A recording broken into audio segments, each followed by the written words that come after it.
అండి. వాక్యం చదువుకుందాము. ఫిలిప్పీయులకు రాసిన పత్రిక 4వ అధ్యాయం 2వ వచనం చదువుకుందాము. ప్రభువునందు ఏక మనసు గలవారై ఉండుడని యువతియోను సుంటికేను బతిమాలుకొచ్చున్నాను. చిన్న ప్రార్థన చేసుకుందాం. ప్రేమ మా ప్రియ పరలోకపు తండ్రి, నీ పరిశుద్ధ నామమునకు వందనములు, స్తుతులు, స్తోత్రములు దేవా ప్రభువా. ఈ 2020 సంవత్సరంలో ఆయన 30 పునరుద్ధాన దినములు ప్రభువా, మీరు 40 దినములు శిష్యులు కాకపడి నాయన అనేక విషయాలు బోధపరిచి వారిని ధైర్యపరిచి తండ్రి అయిన వారిని విశ్వాసంతో నింపిన తండ్రి వారిని పరిచయంలో తండ్రి స్థిరపరిచారు, బలపరిచారు. అటు దినాల్లో ఉన్న మమ్మల్ని తండ్రి నీ పాత్ర చెందుకు రాగల భాగ్యం ఇచ్చి ఇప్పటి వరకు నేను పాటల ద్వారా క్రమ పాప తప్పుదాల్లో నేను స్తుతించగల భాగ్యం ఇచ్చావు. మమ్మల్ని రక్తంతో కడిగి శుద్ధి చేశాను. నీకు వందనాలు, స్తోత్రం. నీ వాక్యం ధ్యానించుకొని చూడగా తండ్రి బతుకుడు మీరు నాకు నాయన కుడి ప్రక్కన నిలిచి నాయన ప్రొఫైల్గా నన్ను మరుగు చేసి మా అందరితో మాట్లాడమని, నీకు ఇష్టమైన జీవితం మా నుండి తండ్రి నాయన ప్రొఫైల్ తీయమని, రూపాంతరాన్ని మాకు అనుగ్రహించి మహిమ పొందుకోనమని వాక్యమైన యేసునామమున ప్రార్థన అడుగుచున్నాను పరమ తండ్రి, ఆమేన్. ప్రభు చెంతకు వచ్చిన మనందరికీ దేవుని దీవెన మెండగా ఉండడం కాక, ఆమేన్. మరి ఈరోజు మనము ధ్యానించుకోబోయే స్త్రీల పేర్లు 2 పేర్లు అండి. ఇవి 2 కూడా కలిసి ఉన్నవి, ఇవి విడదీయడానికి వీలు లేదనమాట. యువదియా సుంటికే ఫిలిప్పీయులకు రాసిన పత్రిక 4వ అధ్యాయం 2వ వచనంలో మనం చదువుకున్నాము. మరి ఇక్కడ ఈ వచనాల్లో యువదియాను సుంటికేను బతిమాలుకొచ్చునా అని పౌలు గారు చెప్పినట్లుగా మనం చూడగలము. ఇక్కడ ఈ ఫిలిప్పీయులకు రాసిన పత్రిక గురించి మనం చూస్తే అపోస్తలుడైన పౌలు గారు ఖైదులో మరి జైల్లో ఉన్నప్పుడు రాసిన పత్రిక అన్నమాట ఈ పత్రిక. మరి ఇక్కడ ఈ పత్రిక ఏంటంటే 50వ పుస్తకం. పరిశుద్ధ గ్రంథంలో ఎన్ని పుస్తకాలు ఉన్నాయి? 66. అందులో 50వ పుస్తకం ఫిలిప్పీయులకు రాసిన పత్రిక. మరి ఇక్కడ ఈ పత్రిక మరి ఏంటంటే అపోస్తలుడైన పౌలు గారు రాసి పంపిన కృతజ్ఞతే ఫిలిప్పీ పత్రిక అన్నమాట అండి. ఎందుకంటే మరి తగిన సమయం అందు ధారాళంగా సహాయం చేయటకు సంతోష హృదయంతో ముందుకు వచ్చిన ఫిలిప్పీ విశ్వాసులకు కృతజ్ఞతగా ఈ పత్రికను రాసినట్లుగా చూడగలం. అంటే తగిన సమయం అందు పౌలు గారి యొక్క పరిచయంలో వీరు సహకారులుగా ఉన్నారంటండి ఫిలిప్పీ సంఘం. కాబట్టి కృతజ్ఞతతో ఆ పత్రికను రాశారంట. అలాగే పౌలు గారు మరి అనేక సువార్త ప్రయాణాలు చేశారు. అందులో 2వ సువార్త ప్రయాణము ఈ ఫిలిప్పీ సంఘాన్ని స్థాపించారంట. మరి ఇప్పుడైతే ఎక్కడి నుంచి ఎక్కడికైనా ప్రయాణం చేయడం చాలా సులువు అండి. కానీ పూర్వకాలము క్రీస్తు శకము ఆ కాలం 1వ శతాబ్దంలో పౌలు గారు యేసు ప్రభు ఆరోహణం అయ్యాక మరి సంఘమును హింసించుచుండగా దమస్కు ప్రాంతానికి వెళుచుండగా మరి సౌలా నీవేలా హింసించిన స్వరంతో మాట్లాడి అతను మార్చినట్లుగా మరి ధర్మశాస్త్రోపదేశకుడు మరి ఆయన సౌలుని హింసకుడుగా దోషకుడుగా వంటి క్రైస్తవులుగా మారిన వారిని మరి సంఘాల నుండి బయటికి లాగివేస్తూ వారిని చంపివేస్తూ వారిని దూషిస్తూ అలా హింసిస్తున్న సౌలుని పౌలుగా దేవుడు మార్చుకున్నారు. మరి పౌలు హింసకుడిగా దోషకుడిగా మిగిలిపోలేదు కానీ సువార్త ప్రచారకుడిగా మారిపోయారంటండి. అప్పుడు అలా ప్రయాణాలు చేస్తుండగా 2వ సువార్త ప్రయాణంలో మరి వెళ్ళినప్పుడు ఈ ఫిలిప్పీ సంఘాన్ని స్థాపించారంట. అపోస్తల కార్యాలు 16వ అధ్యాయం చూస్తే 12 నుంచి 40 వచనాల్లో ఇక్కడ మనం చూడగలం అనమాట. ఇక్కడ అపోస్తల కార్యాలు 16వ అధ్యాయం ఫిలిప్పీ సంఘంను ఎలా పౌలు గారు మరి స్థాపించారో ఏంటో మరి 16వ అధ్యాయం చూస్తే 12 నుంచి 40 వచనాల్లో మరి మనం చూడగలం. ఫిలిప్పీకి వచ్చి తిని అని 16-11లో ఉంది చూడండి. కాబట్టి మేము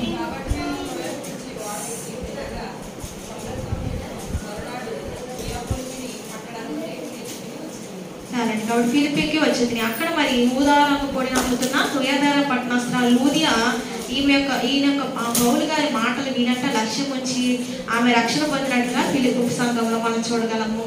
అలాగా లూదియా ద్వారా ఆ ఫిలిప్పీ పట్టణంలో సంఘం అనేది వృద్ధి అయినట్లుగా మనం చూడగలమండి. కాబట్టి ఇక్కడ ఈ లేఖ సంఘాన్ని రాస్తున్నప్పుడు పౌలు గారు ఎక్కడ ఉన్నారంట? సువార్త నిమిత్తం హింసలకు గురై ఖైదులో ఉన్నారంట. ఎన్నో కష్టాలు అనుభవిస్తున్నప్పటికీ అతను కృంగిపోలేదంట, నిరాశ చెందలేదు, సనుకోలేదు. కానీ తాను ఆనందిస్తూ ఉన్నారంట. ఎక్కడ ఆనందిస్తున్నారంటే చెప్పండి? జైల్లో ఆనందిస్తూ ఉన్నారంట. అలాగే ఫిలిప్పీయులకు రాసిన పత్రికలో కూడా 4వ అధ్యాయం ఉంటుంది.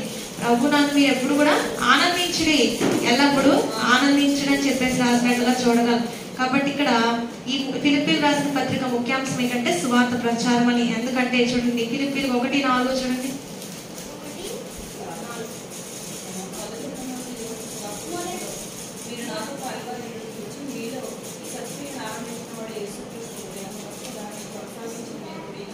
చాలండి. కాబట్టి మొదటి దినం నుండి కూడా సువార్త విషయంలో నాతో పాలువారై ఉండటం చూచి ఫిలిప్పీకి వచ్చేది కానీ అపోస్తల కార్యాలు చదివాం కదండి. మరి అక్కడి నుంచి కూడా ఫిలిప్పీ ఆ ప్రాంతానికి వచ్చినప్పటి నుంచి కూడా వీరు ఈ లూదియా గురించి మనం చూసాం. ఆ స్త్రీ ఏంటంటే దైవభక్తి కలిగిన స్త్రీ, పౌలు గారి మాటలు విశ్వసించింది. ఆమె కుటుంబ రక్షణ పొందడమే కాక ఆ ప్రాంతంలో పరిచర్య కొనసాగించడానికి పౌలు గారికి ఎంతగానో సహకారిగా ఉందంట లూదియా. అందుకు పౌలు గారు చెప్తున్నారు, ఈ సత్క్రియను ఆరంభించిన వాడు యేసుక్రీస్తు దినం వరకు కూడా దాన్ని కొనసాగించిన రూఢిగా నమ్ముచున్నా. నిజంగా పౌలు గారు ఆ శతాబ్దంలో మరి వారి ప్రాణము మరి ముగించుకొని వారి శరీర యాత్ర ముగించుకొని వెళ్ళిపోవచ్చు, లేకపోతే లూదియా వెళ్ళిపోవచ్చు, లేకపోతే ఫిలిప్పీ సంఘం కూడా వారు కూడా ప్రభువునందు మృతులై ఉండొచ్చు. కానీ ఇప్పటికీ కూడా సంఘం ఉండే ఉంటుంది కదండి. అప్పుడున్న సంఘము అలాగా వెళ్ళదు, ఆగిపోదు. కాబట్టి యేసుక్రీస్తు దినం వరకు కూడా దాన్ని కొనసాగిస్తారు ప్రభు అని చెప్పేసి చెప్తున్నారు. అలాగే ఫిలిప్పీలకు 2:15 కూడా చూస్తే చూడండి,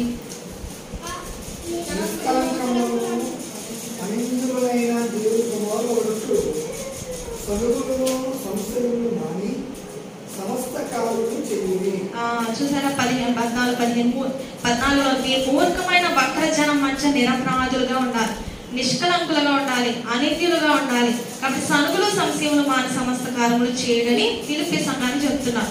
నిజమే, ప్రతి సంఘంలో కూడా ఇలాంటి లోటుపాట్లు ఉండొచ్చు. కాబట్టి మనం ఎక్కడున్నాము? మూర్ఖమైన జనం మధ్య ఉన్నాం. అది కూడా ఎవరు? వక్ర జనం మధ్య ఉన్నాం. కాబట్టి వారి మధ్యలో మనం ఏముండాలంట? నిరపరాధులుగా, అపరాధం లేని వారిగా ఉండాలి, నిష్కలంకులుగా ఉండాలి, కలంకం మన ఆత్మకు అంటించుకొని వారిగా ఉండాలి, అనిత్యులుగా ఉండాలి. అంటే నింద మరి మనపై ఎవరు కూడా మోపేవారుగా మనం ఉండకూడదు. అపనిందలు వేసేవారు ఉండొచ్చు, కానీ అనింద్యులుగా మరి దేవుని బిడ్డలు నిందలు వేయరండి. సాతాను ఏం చేస్తాడు? నిందలు నేరాలు వేస్తాడు. కాబట్టి అనిత్యులుగా ఉండి ఏం చేయాలి? సనుగులు సంశయములు మాని సమస్త కార్యములు చేయడి. కాబట్టి ఒక్కొక్కసారి సనుగు అనేది వస్తుంది, ఒక్కొక్కసారి సంశయం అనేది వస్తుంది దేవుని పని చేసేటప్పటికి. అప్పుడు ఏం చేయకూడదు? అలాంటి మానుకుని సమస్త కార్యాలు చేయడి.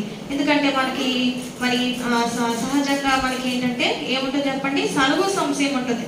అది ఇంటి పని చేసినప్పటికీ, దేవుని పని చేసినప్పటికీ, ఉద్యోగం చేసినప్పటికీ ఏముంటుంది? ఒక్కొక్కసారి సనుగు అనేది ఉంటుంది, విసుగుదల ఉంటుంది, సంశయాలు సందేహాలు ఉంటాయి. కానీ అవన్నీ కొన్ని మాని మరి ఏం చేయమన్నారు? సమస్త కార్యాలు చేయదని చెప్తున్నారు. అలాగే ఇంకా మరి క్రీస్తు సువార్త వ్యాప్తి కోసము మరి పౌలు తన సొంత దేశాలను కోరుకున్న అన్నింటిని కూడా వదిలివేసి విసర్జించి అన్నింటిని ఓర్చుకున్నట్లుగా మనం చూడగలమండి. అలాగే మరి ఫిలిప్పీ క్రైస్తవులకు మనకు తృప్తికరమైన ఫలభరితమైన జీవిత విధానాన్ని, యేసుక్రీస్తు మహిమ చేకూర్చే జీవిత విధానాన్ని కూడా నేను వెల్లడి చేసినట్లుగా చూడగలం. కాబట్టి ఈ ఫిలిప్పీ పత్రిక మరి దేవుని కృప బహుగా విస్తరించబడిన పత్రిక అనమాట అండి.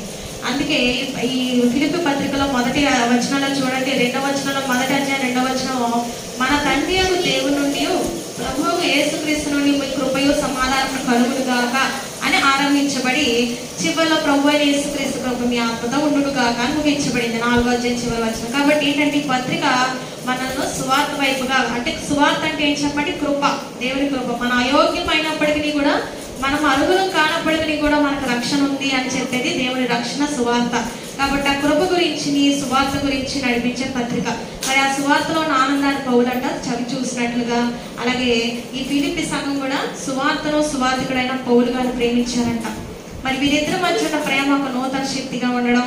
అలాగే ఈ పత్రికలు ఎక్కువగా పాలివారు అనే మాటను ఎక్కువ మరి ఇక్కడ ఇందాక చదువుకున్నాం కదా, మొదటి వచనంలో, మరి 4వ వచనంలో కూడా ఏంటి? పాలివారై ఉన్నారు అని చదువుకున్నాం కదా. పాలివారై ఉండడం చూచి అని చెప్పేసి సత్క్రియను ఆరంభించిన వాడు ప్రభు దినం వరకు కూడా జరగాలి. అంటే పాలివారు అనే మాట ఎక్కువ చూస్తున్నాం. అంటే దాని గ్రీకులో ఆ మాటకు అర్థం ఏంటంటే కోయినోయినియా అనే అర్థం అనమాట. కోయినోనియా అంటే పాలివారు అనే మాట ఎక్కువ ఈ పత్రికలో చూడగలం అనమాట అండి.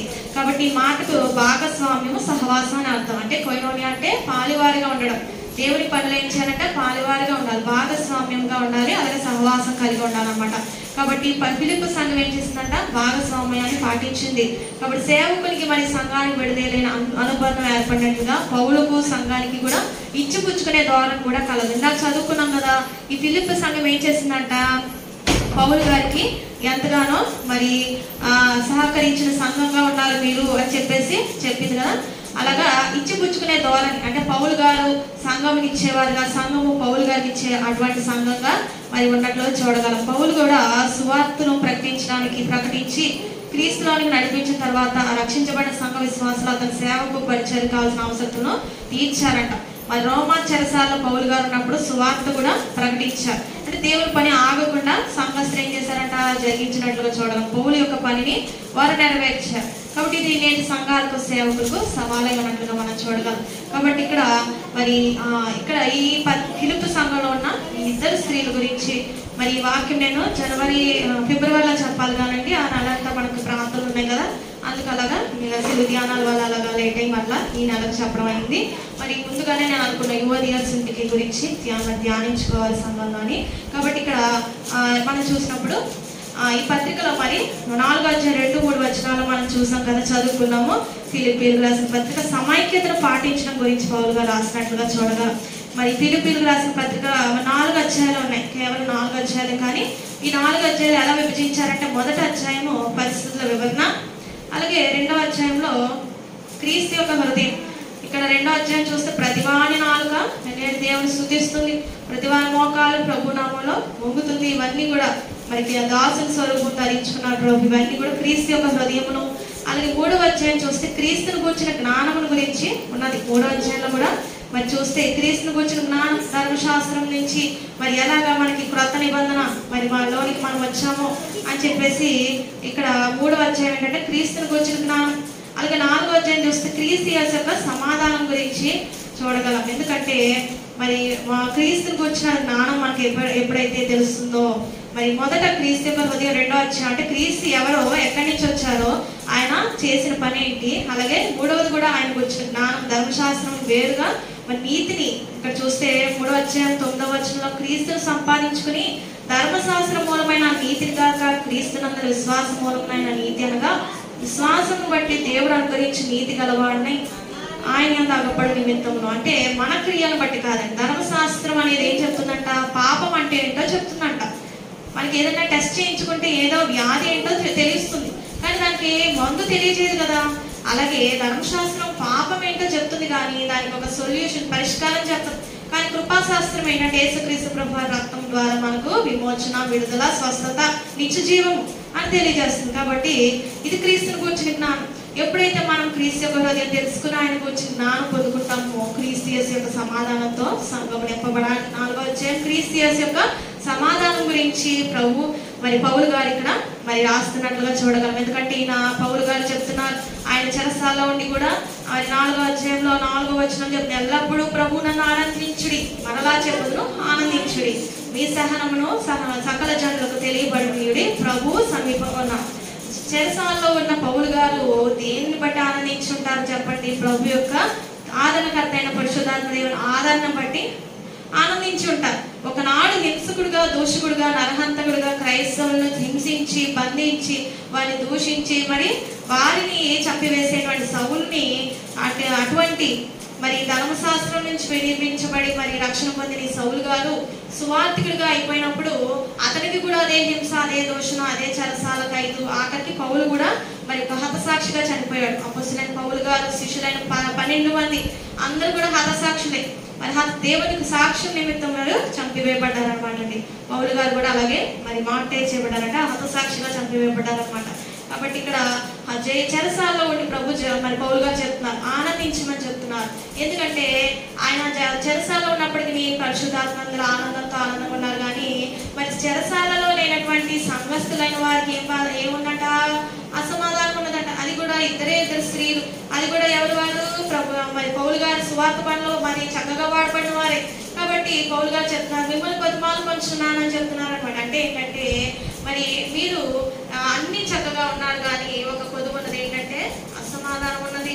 కాబట్టి ఏక మనసు గలవారే ఉండండి అని బతిమాలు పంచున్నాను. నేను దేవుడి సువార్త నిమిత్తం ఎక్కడున్నాను, చెరసాలలో ఉన్నాను. చూడండి, మన తల్లిదండ్రులు కూడా చెప్తారు, మన బిడ్డలు ఉంటారు, ఉన్నది ఇద్దరైనా ముగ్గురైనా వారికి ఏమడదు, పడదు, ఇద్దరు కొట్టుకోవడం, గిచ్చుకోవడం కదా. వారిని ఏమంటాం మనం, మేము ఇంత ప్రయాసపడుతున్నాం, మరి మీకు ఇంత చాకరీ చేస్తున్నాం, మీరు ఇలా ఉండడం మాకు సంతోషం కాదు, మీరు దయచేసి మీరు అలా చేయకుండా మన బిడ్డలు ఎలా బ్రతిమాలుతాము, అలాగా తన ఆత్మీయ బిడ్డల్ని పౌలు గారు బ్రతిమాలుతున్నారంట. మేము చెరసాలలో ఉన్నప్పటికీ కూడా నాకు బాధ లేదు, కానీ మీరు మధ్య ఉన్న భేదమును బట్టి లేకపోతే అసమ్మతిని బట్టి నేను బాధపడుతున్నాను. కాబట్టి మీరు అలా చేయొద్దు, చక్కగా ఉండండి అని పౌలు గారు రాస్తున్నారనమాట అండి. కాబట్టి ఇక్కడ చూసినప్పుడు మరి యువోదియా సుంటికే ఇద్దరు పేర్లు. మరి యువోదియా అని చూస్తే అర్థం చూస్తే యువోదియా యు అంటే గుడ్ అంటే మంచి అని అర్థం, హోడోస్ అంటే జర్నీ అంటే మంచి ప్రయాణం అని అర్థం.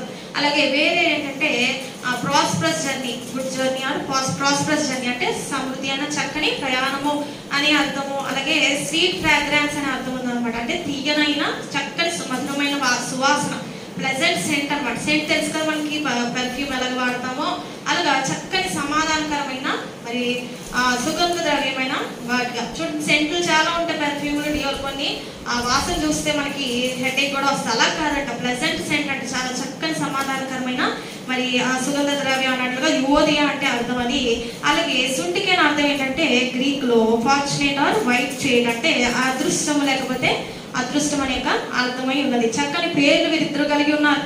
ఈమెయితే మంచి ప్రయాణంలో అయితే మంచి స్వీట్ ఫ్రాగ్రెన్స్, మరి తీయనైన మధురమైన సువాసన అనేటువంటి పేరు యువోదియా ఉంది. సుంటికేమో చక్కని అదృష్టం అనేటువంటి వాక్యము అనే అర్థం ఉండేటువంటి ఫార్చునేట్ అనే అర్థం కలిగి ఉన్నారు. వీరిద్దరూ కూడా ఎవరంటే ఫిలిప్పీ సంఘస్థులు. వీరి గురించి చూస్తే మరి వీరు దేవుని గ్రంథంలో వీరి గురించి ప్రస్తావించబడింది. అలాగే పౌలు గారి సువార్త పనిలో వీరిద్దరు ప్రయాసపడ్డారంట. వీరిద్దరూ కూడా పౌలు గారి సువార్త పరిచయలో సహకారులంట. అంతేకాకుండా వీరి పేరు జీవ గ్రంథం అందు రాయబడి ఉన్నవి. కానీ ఒక కొదువ ఒకటి ఏంటంటే పౌలు గారు బాధించే విషయం, ఈ ఫిలిప్పీ సంఘంలో వీరి మధ్య భిన్నాభిప్రాయాలు కలిగినవంట. వీరి మధ్య ఏం అసమ్మతం వచ్చిందో తెలియదు, రాయబడలేదు. కానీ పౌలు గారు మరి ఎవరిని కూడా మరి ఒకవేళ యువోదియాను మరి అతను ఆమె వైపు మరి మాట్లాడలేదు, లేకపోతే సుంటుక వైపు మాట్లాడలేదంట. Sides Paul did not take sides అంటే ఎవరి పక్షాన కూడా చెప్పలేదు, కానీ వాళ్ళిద్దరు సమాధానం ఉండమని మాత్రం చెప్పారనమాట అండి. కాబట్టి వారు ఎప్పటికీ కూడా ఈ డిసగ్రిమెంట్ అసమ్మతి కలిగిన మరి స్త్రీలుగా మనకి పరిశుద్ధ గ్రంథంలో మిగిలిపోతారు. మనకి చూడండి కొంతమంది స్త్రీలు చూస్తే ఎస్తేర్ చూడగానే ఉపవాస ప్రార్థన గుర్తొస్తుంది.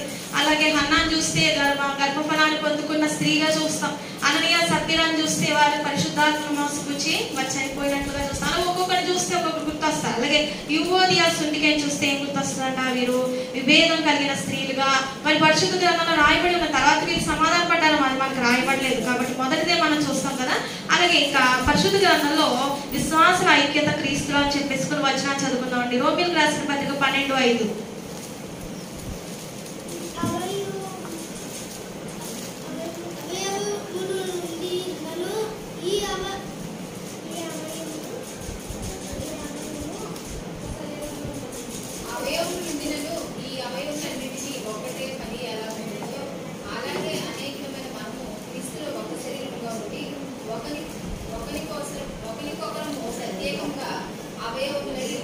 చాలండి. కాబట్టి మనము క్రీస్తు శిరస్సు అయి ఉన్నారట, మనము అవయవములు అంట, అంటే శరీర అవయవాలు. సంఘం అంటే ఏంటంటే మనందరం కూడా ఒకరికొకరు ప్రత్యేకంగా అవయవములమై ఉన్నాం. కాబట్టి మనం అందరం కూడా ఏం చేయాలి, శరీరం చూడండి. ఒక్కసారి నిన్న రాత్రి చూస్తే నైజీరియాలో మరి గొప్ప హింస జరుగుతుందని ఎవరో వార్త చూస్తే, అది మనం ఏది పడితే అది నమ్మకూడదు కదా, షేర్ చేయకూడదు కదా. నేను యూట్యూబ్లో చూస్తే ఎన్ని సంవత్సరాల నుంచి మరి ఆ హింస జరుగుతుందని చూస్తే ఇంచుమించు 11 సంవత్సరాల నుంచి ముస్లింలు క్రైస్తవులే అన్నమాట దేశంలో ఉండేది. ఉత్తర సైడ్ అంతా కూడా ముస్లిమ్స్ ఉంటారంట, దక్షిణ నైజీరియాలో క్రైస్తవులు ఎక్కువ ఉంటారంట. ఈ మధ్య ఎలా అవుతుందంటే ఈ వీరికి మధ్యన ఇలాగా హింస జరుగుతుందన్నమాట. ఈ మధ్యన కూడా ఒక 100 మందిని చంపివేశారు క్రైస్తవుల్ని. అలా చూస్తే ఇంకా ఒక అతను చెప్తున్నాడు, ప్రభు నిమిత్తం అంటే నువ్వు ప్రభువుని విడిచిపెడతావా లేదా అని చెప్పేసి అన్నారు. విడిచిపెట్టనప్పుడు అతను కుడి చేయి నరికేశారంట. ఆ కుడి చేయి నరికేసి అతను మామూలుగా ఉన్నాడు. అతను చెప్తున్నాడు, నేను ప్రభు కొరకు నేను నా కుడి చేయని మరి నేను వదులుకున్నాను. నిజమే. అంటే ఏంటంటే ఒక కుడి చేయలేనప్పుడు కుడి చేయి పని ఏమవుతుంది, ఆగిపోతుంది కదా. కాబట్టి అలాగే మనము సంఘంలో క్రీస్తు శరీరం అవయవములు కాబట్టి మనం ఎవరు పని చేయకపోయినా మన శరీరమే చూడండి. ఏదో ఒక మనకు పాస్టర్ గారు కనిపించారు, అతను చెప్తున్నారు నా కాలు చేయలాగేసిందమ్మా పక్షవాతం అని. అయినప్పటికీ నేనే మందిరం పనులు చేసుకున్నాను, మేమే భోజనాలు వండి పెట్టాం సంఘస్థులుగా చెప్తున్నాను. అంటే ఏంటి, మనకి ఏ ఒక అవయవం సరిగా చేయకపోయినా మన శరీరం ఎలాగ ఫుల్గా మనకి మరి అది చాలా కష్టమే. మరి ఆఖరికి ఏం చేశారంటే కట్లపాము కూడా కలిసిందమ్మా, 700 రూపాయలు ఇంజక్షన్ చేయించుకున్నానని చెప్తున్నారు. నిజమే. అలాగా శరీరంలో ఏ అవయవం పని చేయకపోయినా ఏమవుతుంది, మనకి అన్ని అప్సెట్ అవుతాయి కదా. అలాగే సంఘం కూడా అందరూ కూడా ఏం చేయాలంట, అవయవములు కాబట్టి మనం ఏం చేయాలి, మనము చేయాల్సిన పని మనం చేయాలని చెప్పేసి ఇక్కడ రోమా పట్టణంలోని సంఘాన్ని పౌలుగా రాస్తున్నారు. కాబట్టి మనము ఏం చేయాలంట, ఒకరికొకరు ప్రత్యేకంగా ఉన్నాం. కాబట్టి నేను ఆ పని చేయను కదా, నేను చేయాల్సిన పని నేను చేయను అంటే ఏం చేయాలి? కుడి చేయబడి ఎడం చేయబడి ఏం చేయాలి? ఎడం చేసుకోవాలి కదా. మన శరీరం ఎలాగో అలాగే సంఘం కూడా మరి మన పనులు మనం చేయాలండి. మన పనులు మనము చేయాలి. మనకు దేవుడు ఆశ ఇచ్చాడు, ఆరోగ్యం ఇచ్చాడు, అనుకూలత ఇచ్చినంత కాలం కూడా ప్రయాసపడాల్సిందే. మరి మన ముందున్న పరుగు పరిగెత్తాల్సిందే, భారమైన కష్టమైన. అది 1 కొరింథీ పత్రిక 10:17 10:17.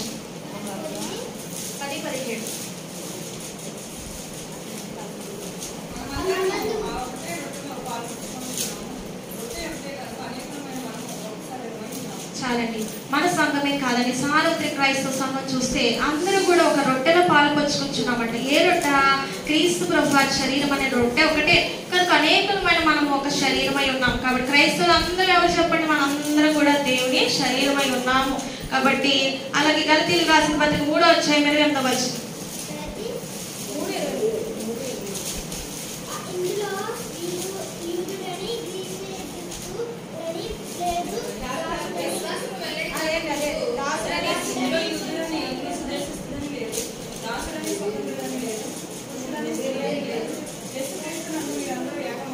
చాలండి. కాబట్టి ఇక్కడ గలతీ సంఘంలో ఉన్న గలతీ పట్టణంలో ఉన్న సంఘానికి పౌలు గారు రాస్తున్నారు.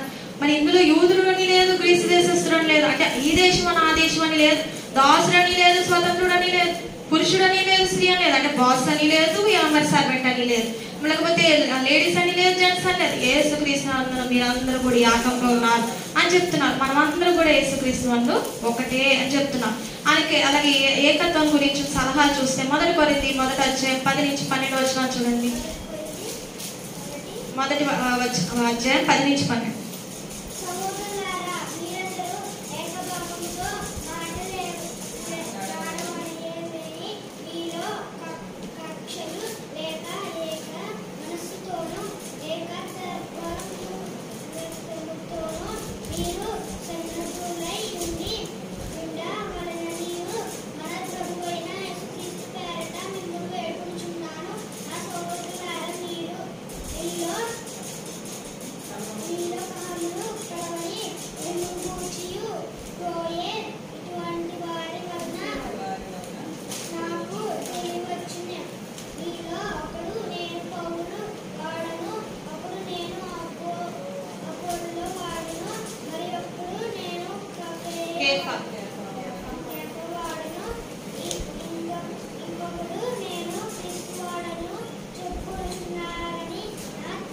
తాత్పర్యము చాలు. కాబట్టి ఇక్కడ ఏక మనసుతో మరి ఏకభావంతో మాట్లాడాలని కొరింథీ సంఘంలో ఏమున్నాయి చెప్పండి? కలహాలు ఉన్న సంఘం ఏంటంటే కొరింథీ పట్టణం. 2 పత్రికలు రాశారండి. మిగతా సంఘాలకి ఒక్కొక్క పత్రిక, ఈ కొరింథీ సంఘాలకి మరి 2 పత్రికలు ఉన్నాయి. ఆ 2 పత్రికల్లో కూడా ఎక్కువ వచ్చాయి. ఎందుకంటే ఇక్కడ జారత్వం అనే పాపం ఒకటి, కలహములు అనే పాపం ఇక్కడ చెప్తున్నారు. ఏం చెప్తున్నారంటే వాళ్ళ సంఘంలో ఏమన్నా కక్షలు ఉన్నాయంట, మా తర్వాత ఇంకేమన్నాయంట. అందుకే చెప్తున్నారు, ప్రభు అయిన యేసుక్రీస్తు పేరిట మిమ్మల్ని వేడుకొంచున్నాను. కాబట్టి మీరు ఏం చేయొద్దు, మీ కక్షలు వద్దు, మీకు ఏంటంటే ఏక మనసు ఉండాలి, ఏక తాత్పర్యం ఉండాలి అని చెప్తున్నారు అనమాట. అలాగే నేను ఈ కలహాలు ఉన్నాయని ఎలా తెలుసుకున్నానంటే క్లోయే ఇంటి వారు నాకు తెలియజేశారు కలహాలు ఉన్నాయని. కాబట్టి నేను పౌలు వాడనని ఒకరు, నేను అపోలో వాడనని ఒకరు, నేను కేఫా అంటే పేతురు వాడనని ఒకరు, నేను క్రీస్తు వాడనని ఒకరు అని చెప్పుకుంటున్నాను. నా తాత్పర్యం అంటే ఏంటంటే మనం ఎవరికి చెప్పండి? దేవుని బిడలం.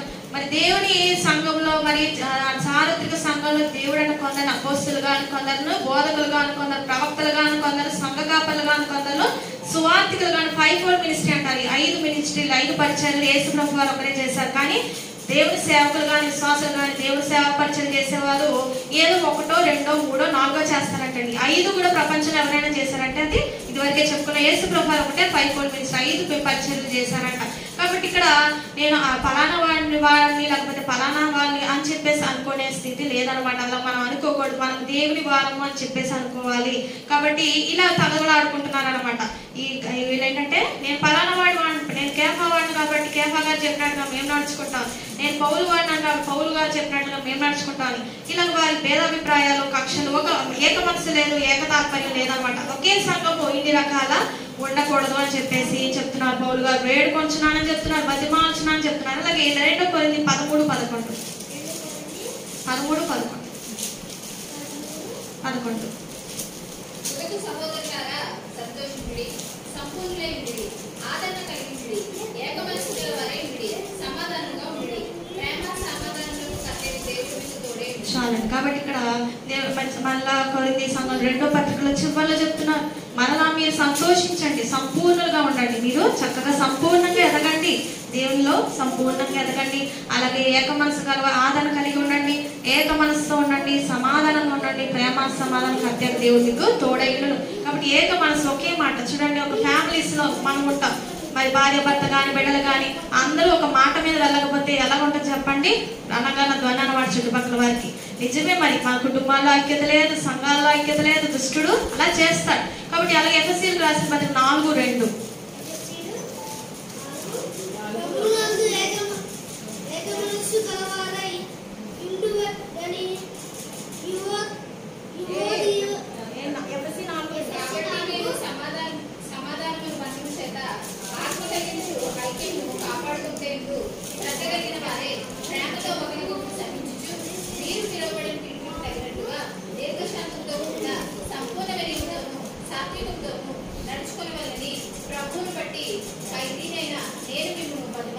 చాలండి. ఖైదీగా ఉన్న పౌలు గారు చెప్తున్నారు, బయట స్వేచ్ఛగా ఉన్న సంఘస్థులు చెప్తున్నారు, మీరు ఏం చేయాలంటే సమాధానం అనే బంధం ఉండాలంట, ఆత్మ కలిగించి ఐక్యత కాపాడుకోవాలి. పరిశుద్ధాత్మ దేవుడు కలిగించేది ఏంటంట? ఐక్యత.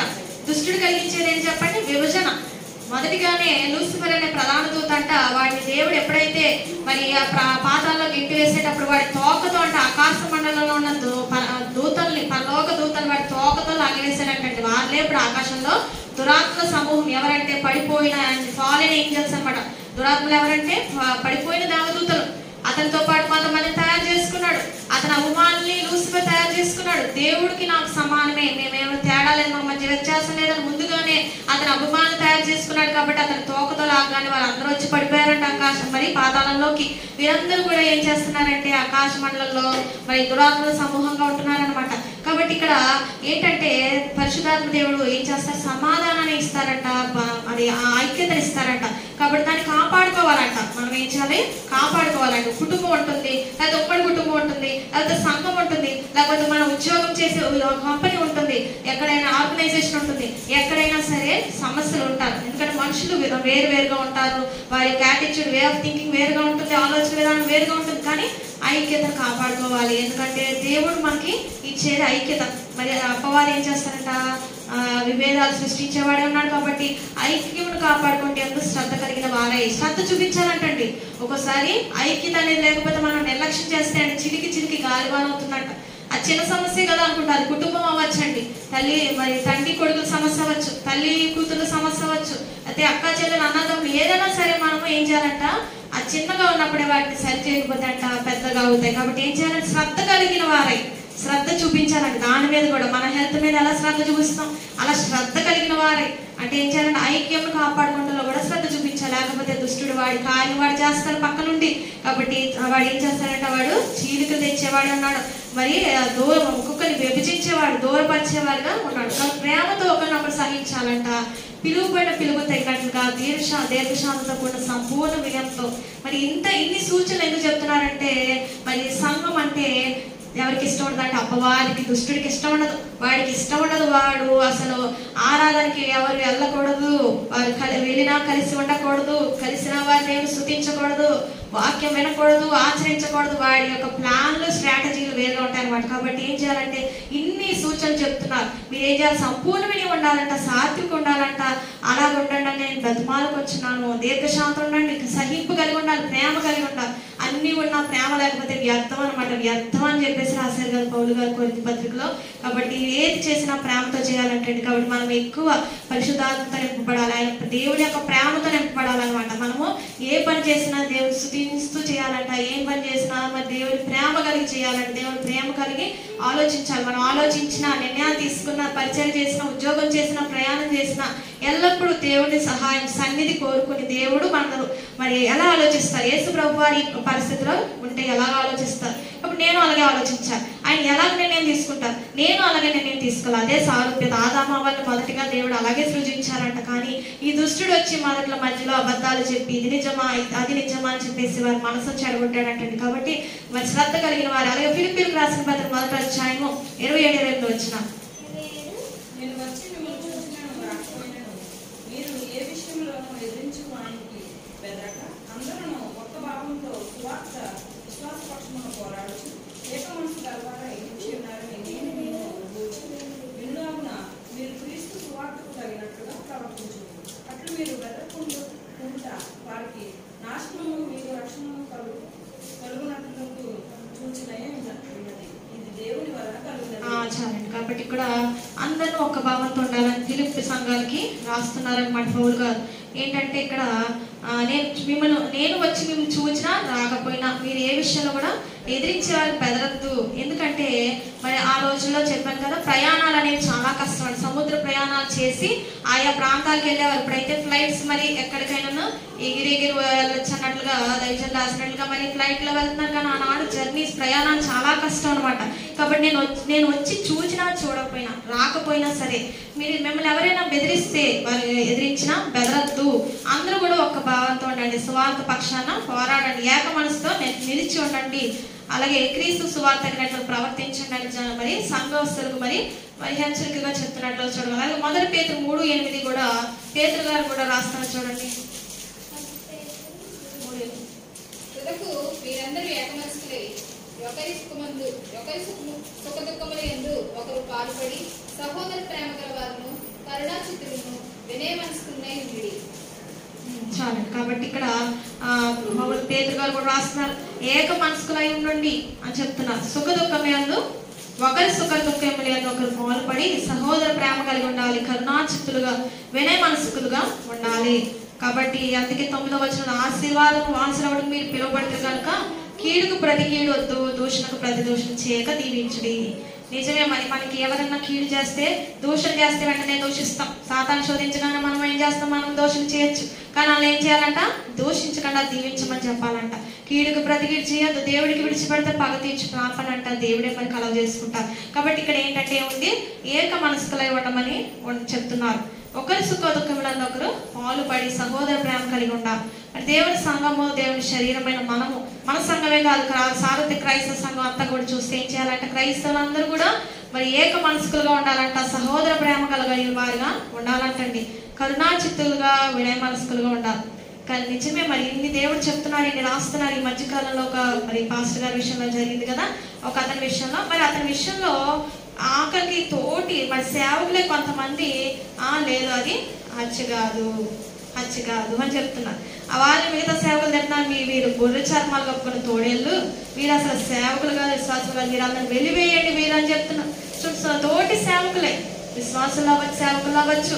కాబట్టి సత్యమును గ్రహించలేని స్థితి, సత్యమును గ్రహించినా మరి వాటిని అంగీకరించేటువంటి స్థితి లేనిటువంటి వారు కూడా కొందరు ఉంటారు. మరి ఇలాంటి సమయంలో మరి ఏముండాలంట, అందుకే దేవుడు చెప్తున్నాడు ఇలాగ ఉండద్దు అని సంగతితో చెప్తున్నారు. ఏంటంట, ఒకరి సుఖ దుఃఖంలో ఒకరు పాల్పడి సహోదర ప్రేమ కలిగి ఉండాలి, కరుణాచిత్తులుగా ఉండాలి. పలానా వాళ్ళకి అలా జరిగిందన్నప్పుడు కరుణ అనేది కూడా లేకుండా, కనికరం లేకుండా లేదు అది యాక్సిడెంటే అని చెప్పేవారు కూడా ఉంటున్నారు. కాబట్టి కరుణాచిత్తులుగా లేరనమాట, వినయ మనస్కులుగా లేరేమో మరి వారు. కాబట్టి ఇక్కడ పవిత్ర గారు ఇలా రాస్తున్నారు. కాబట్టి మరి ఇలాగ అలాగే పరిశుద్ధ గ్రంథంలో చూస్తే ఐక్యంగా ఉన్న సంఘములు మరి ఏంటంటే అపోస్తల కార్యాలు 1వ అధ్యాయం 14వ వచనంలో చూస్తే చూడండి,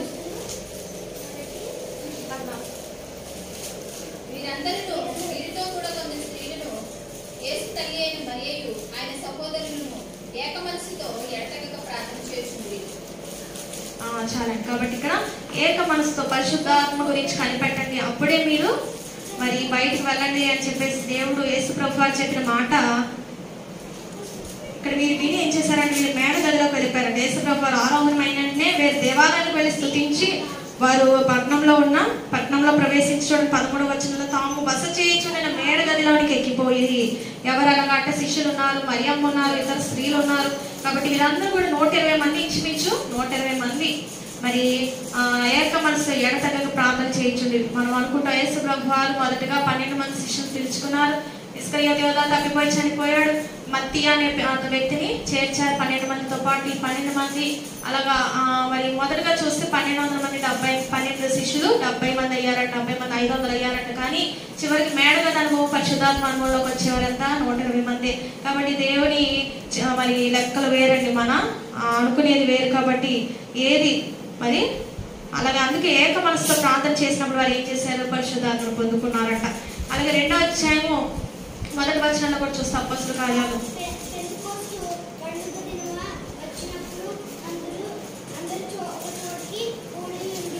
చాలు చాలు. కాబట్టి ఇక్కడ పెంతెకోస్తు అనే పండుగ దినం వచ్చింది. యూదుల పెంతెకోస్తు పండుగ దినం.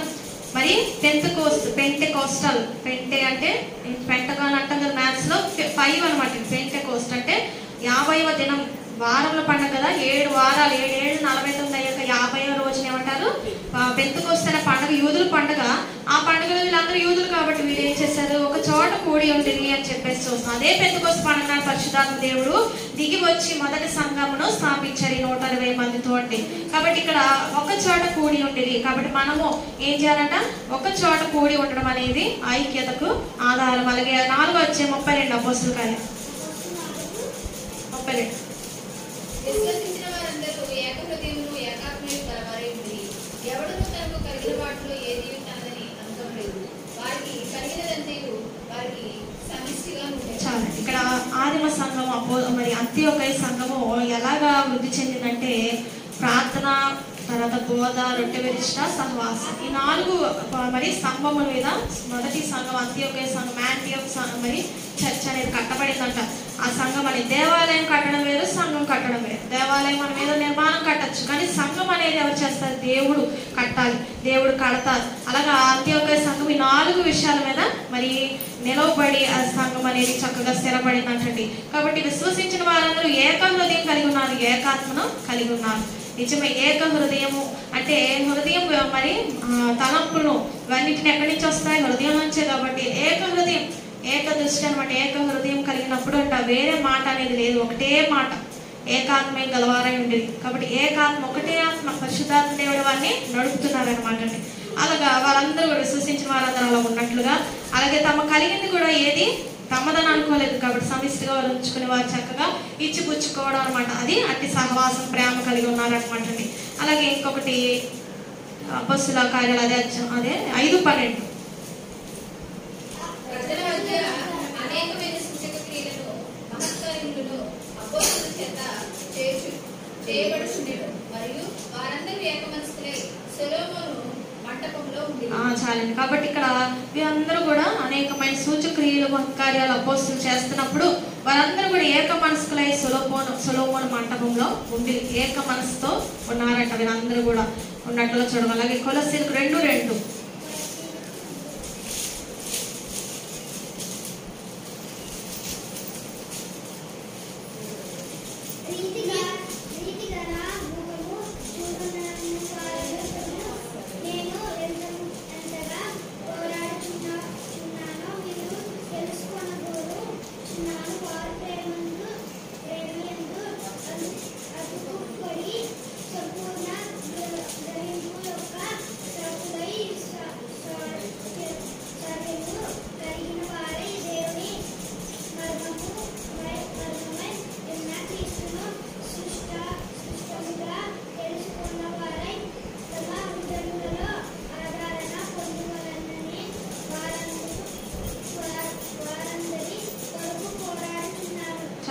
కొలస్సీ పట్టణంలో ఉన్న సంఘములకు పౌలు గారు రాస్తూ 2వ అధ్యాయం మొదటి నుంచి చూస్తే, నీ కొరకును లవోదికయ వారి కొరకును శరీర రీతిగా నా ముఖం చూడని వారందరి కొరకు నేను ఎంతగా పోరాడుచున్నాను మీరు తెలుసుకొని కోరుచున్నాను. కాబట్టి వారి ప్రేమయందు అదుకోబడి సంపూర్ణ గ్రహింపు యొక్క సకల ఐశ్వర్యం కలిగిన వారై అని చెప్పేసి చెప్తున్నారు. అంటే కొలస్సీ సంఘం ఎలా ఉందంట? ప్రేమయందు అదుకోబడి. కొన్ని సంఘాలు ఎలా ఉంటాయి? ప్రేమయందు అదుకోబడి అంట సంపూర్ణ గ్రహింపు ఉంటుందంట. వారికి సకల ఐశ్వర్యం కలిగిన వారే, దేవుని మర్మైన క్రీస్తుని స్పష్టంగా తెలుసుకున్న వారే, మరి తమ హృదయంలో ఆదరణ పొందాలని వాళ్ళందరి కొరకు పోరాడుచున్నారు. అంటే ప్రాంతంలో పోరాడుచున్నారు పౌలు గారు. దూరంగా ఉన్నప్పటికీ మీ సంఘం కొరకు, అలాగే లవోదికయ వారి కొరకు నేను ఎంతగా పోరాడుతున్నాను. కాబట్టి వారు ఎలా ఉన్నారంట? ప్రేమయందు చక్కగా అదుగుబడి ఉన్నారని చెప్తున్నారు. అలాగే మొదటి తెస్సలోనికీయుల పత్రిక 5:13. కాబట్టి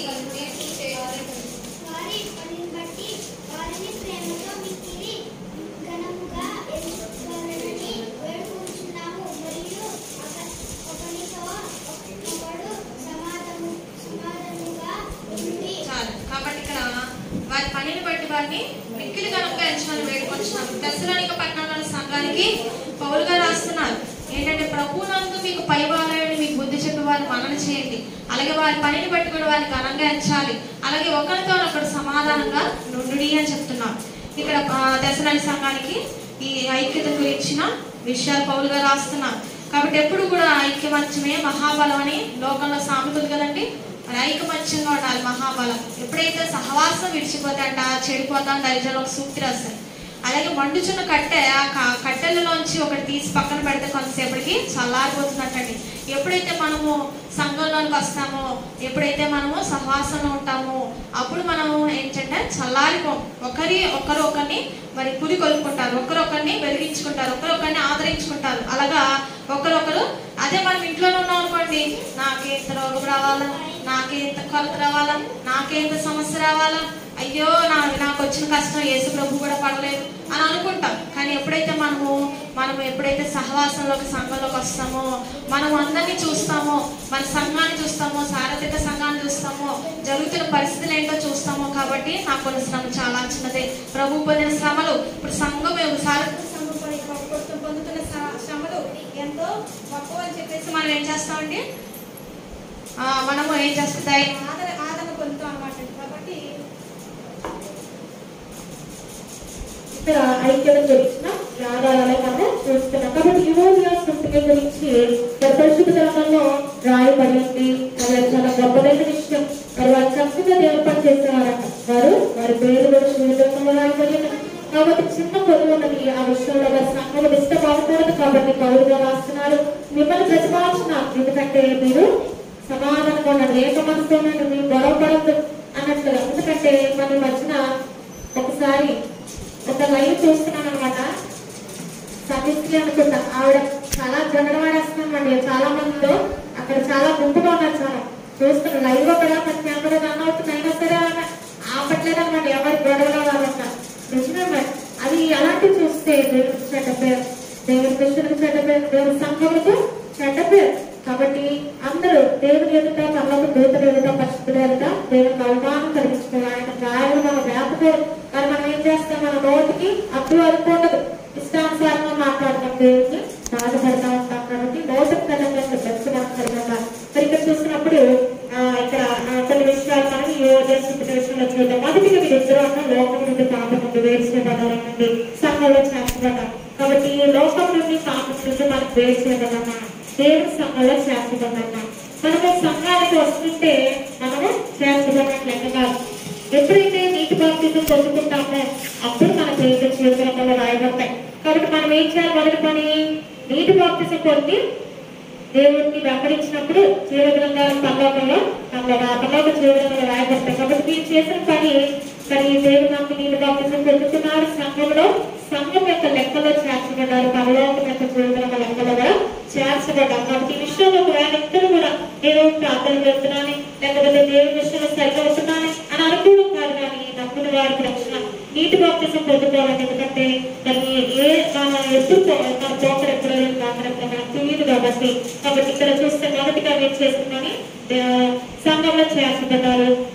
అలాగే రెండోది ఏంటంటే మీరు మరి పౌలు గారి స్వార్థ పనులు చక్కగా సంఘాలుగా ఉన్నారన్న మరి. కాబట్టి మనం కూడా ఇచ్చాలి, మొదట రక్షణ పొందాలి.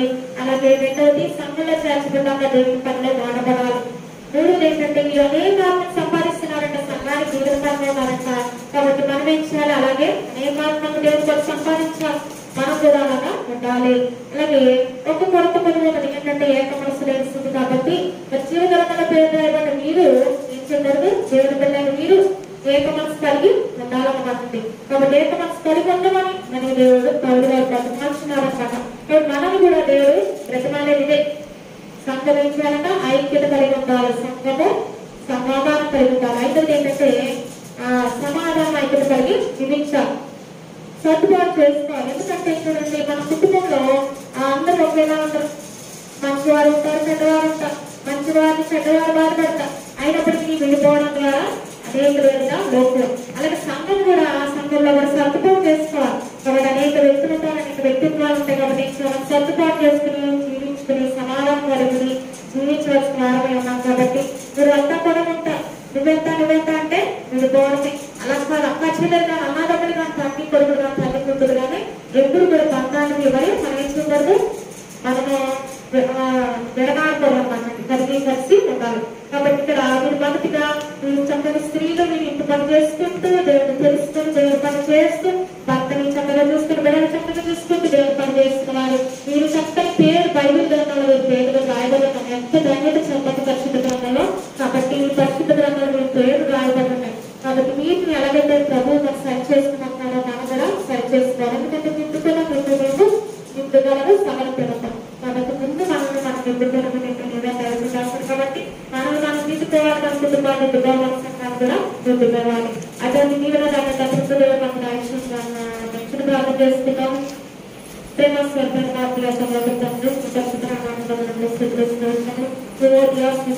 మంచి ప్రయాణం, అలాగే మంచి సువాసన, మధురమైన సువాసన, తీపి సువాసన అని తెలియజేస్తుంది. అలాగే సుట్టికి గురించి కూడా అదృష్టం పాల్చేయడం తెలియజేసిన ప్రయత్నం. ఇద్దరు కూడా చక్కని ఆహ్వానాలు కలిగి ఉన్నారు, చక్కని అదృష్టం కలిగి ఉన్నారు. ఎందుకంటే నీకు కలిగి ఉండడం గొప్ప బాధ్యత. నీకు కలిగి జీవితంలో వారి పేరు రాయగలిగిన నీవు పౌరుగా రాయించాలంటే ఆయన అరుగు చేయడం. జీవగ్రంథంలో ఎవరి పేర్లను దైవజనుడు తెలుసు, పౌరుడు తెలుసు, పౌరు గారు తెలుసు. ఆ సహకాల పేరు జీవగ్రంథంలో రాయగలిగిన రాయించారు. కాబట్టి నాయన సహకారులు ఉన్నారు, సహకారం చేసేవారు నాయన ఏక మనసు కలిగి సహకారం చేయాలని చెప్పాం. కాబట్టి నాయన ఒకటి మాట మీద ఉండాలి, సమాధానం కలిసి సహకారం అందించాలి. కాబట్టి దేవా నాయన ప్రభు ఒక మాట ఏంటంటే ఒక మనసు లేకుండా ఉంటే నాయన యొక్క పని చేసినప్పటికీ కూడా నాకు సంపూర్ణ ఉండదు. మరి ఒక ఇంటిలో ఎలాగైతే నాన్న ప్రభు సంస్థని తన ఐక్య మనసుతో పనిచేస్తే ఎలా ఉంటారు వాళ్ళు అనేకలు మారిగా ఉంటారు. అలాగే ప్రభు శరీరంలో అవయవం కాబట్టి ఆ అవయవం ఏ పని చేయాలో ఆ పని చేయాలి. బాధ్యత ఇష్టం కావాలో ఏ పని మొదలు పెట్టారు ఆ పని నుండి రాకడ వరకు కాబట్టి మనకు సమర్థ చేయమని మధ్యలో దాన్ని చూసుకుని తండ్రి ఎన్నో అనేకలు కలిగించాల్సి ఇష్టం ఐక్యత కలిగించేది పరిశుద్ధాత్మదే కాబట్టి ఆయన విలువాంటి మహిళలను ముద్రించండి. దృష్టికి ఎందుకు తెలుసుకోకుండా అడగడానికి పెద్దలను మంచి ఉండాలి కనిపించి శిష్యులు అంటారు దగ్గర కూడా పంపించడం అంటే అలా కాదు. జీవగణంలో పేరు రాయగలిగిన సంతోషించినట్టు కాబట్టి ప్రతి పరిశుద్ధ రక్తాల తిరిగి వేసిన నేను ఆత్మతో నింపటి వాక్యంతో నింపటి జీవితం మంచితో నింపు వేసిన కుడికి ఎడకు దొరకకుండా సమాధానం ఐక్యతను ఏకమత్యం సరిగలగాలి. నా కుటుంబాల సంఘాల్లో విషయంలో క్రైస్తవుల శాస్త్ర క్రైస్తవ సంఘంలో కూడా దయచేసి మనం పొందుతున్నాం. నువ్వు ఎక్కడ రాక కొరకు అందరినీ ఐక్యం చేయమని పెళ్లి కుమారుల జాత వేసుకున్న ఏ స్నానం జాత కలుగుతుంది.